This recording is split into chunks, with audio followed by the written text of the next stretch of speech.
শুক্রবার সন্ধ্যায় লাগা আগুনে মুহূর্তেই ছাই হয়ে যায় খিলগাঁও তালতলা এলাকার অন্তত ২০টি গাড়ির ওয়ার্কশপ। শনিবার সেখানেই পোড়া ধ্বংসস্তূপের মধ্যে অনেকেই খুঁজছেন শেষ সম্বলটুকু। আগুনের ঘটনায় অন্তত ৭০টি গাড়ি, ওয়ার্কশপের যন্ত্রপাতি, গাড়ির পার্টসহ আনুমানিক ৭০ কোটি টাকার ক্ষতি হয়েছে বলে দাবি করছেন ব্যবসায়ীরা।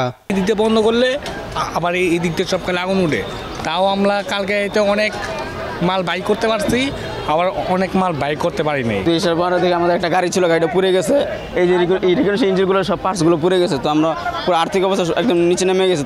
আর এই যে যত কটা গাড়ি দেখে পিছনে জানেন সমস্ত প্রতিটা গেড়েছে ৪টা 5টা, 2টা 3টা 4টা, কারো 2টা কারো 3টা, সেরকম সমস্ত গাড়ি যে দেখেন সমস্ত গাড়ি জুইলা টুইলা সর্বনাশ হয়েছে। একটা পেন্টের জন্য একটা এক্সনোয়া গাড়ি দিয়েছিলাম, সামান্য একটু কাজ যেটা আজকে এই ধরনের একটা বড় ধরনের ক্ষতি হয়ে গেল আমাদের, সেটা তো মালিক বুঝবে না। শুক্রবার সরকারি ছুটির সঙ্গে অটোমোবাইল মালিকদের বার্ষিক সাধারণ সভা থাকায় জনশূন্য ছিল গ্যারেজ এলাকা। এ কারণে শুরুতেই আগুন ছড়িয়ে যায়।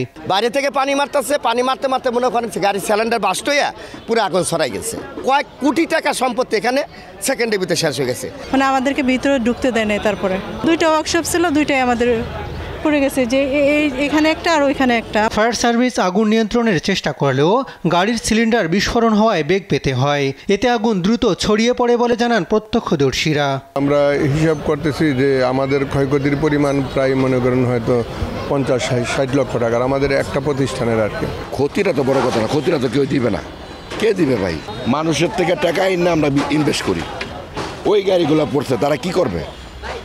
তারা কিছু করার নেই।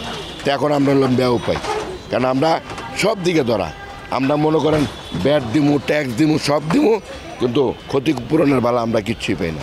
এদিন রাজধানী গুলশানের কড়াইল বস্তিতে আগুনে পুড়ে যায় কয়েকশো ঘর। খোলা আকাশের নিচে ক্ষতিগ্রস্তরা। হাসান মাহমুদ, দেশ টিভি, ঢাকা।